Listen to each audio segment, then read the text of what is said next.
The House of Representatives and several groups are still steaming after the Senate's vote yesterday to archive Vice President Sara Duterte's impeachment complaint.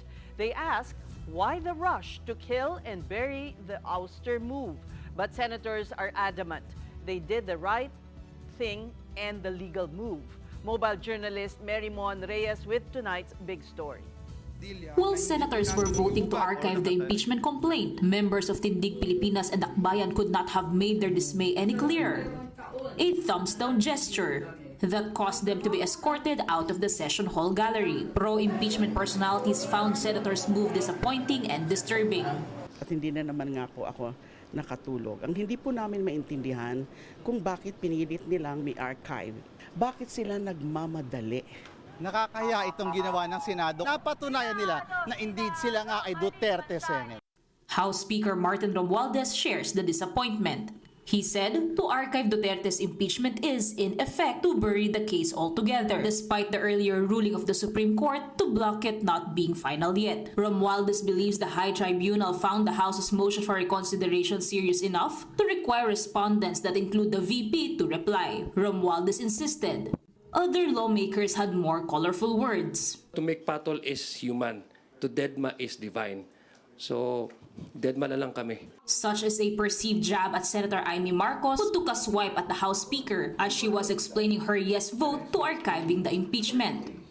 Kesa inaatupag ninyong palitan ang pinili ng taong bayan, ano kaya kung yung speaker nyo na lang ang paltan nyo?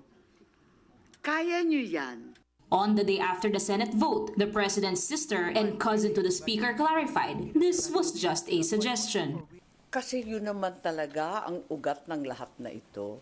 Politika naman talaga at ambisyon ng isang dambuhalang sanggol. Bawal bang sabihin ang katotohanan? Wag nilang minamasama. Hindi naman ako nakikialam.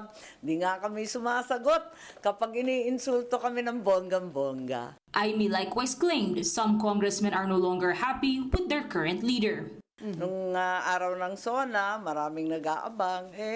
Nababalitaan ko rin yung mga umaalma. Maraming abangers. Di ba? Sino ba nagsabi nun? Maraming nag-iintay. Pero hindi dumating. Ang bas-bas. For Senator Amy, the blessing is now with her friend Sara Duterte, whom she texted right after the Senate vote of 19 yeses, 4 nos, and 1 abstention. The Vice President answered with a simple thanks. But is the impeachment really over? Even Marcos said revival is not impossible at this point. Yes, it's dead, but it's not really buried. But yes, it's dead. In effect, because it's in the archive, sumusunod lang kami sa batas at sa Korte Suprema. Kaya nga tinatawag na Supreme Court yan. Alam nga naman na Super Supreme Court pa kami, katulad ni sabi ni SP, o Supremer Court pa kami, o may Supremest pa. Wala namang ganun eh. Talagang Supreme Court.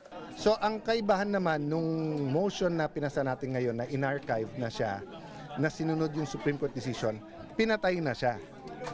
So kung ma-reconsider ng Supreme Court, pwede mong buhayin. As the SC decides on the House's motion to reverse its decision, the Makabayan bloc is already vowing to refile the petition. House prosecutors also reminded Filipinos of the issues Duterte should answer to. Yung taong bayan po ay nanatili pong nagtatanong.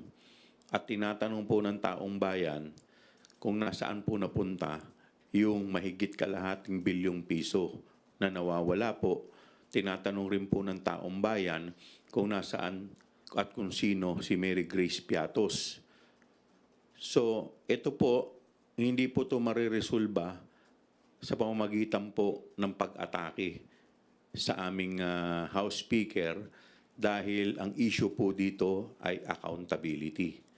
Ngayon, ang tanong ko po, ano po ba ang iniiwasan at pinoprotektahan nila?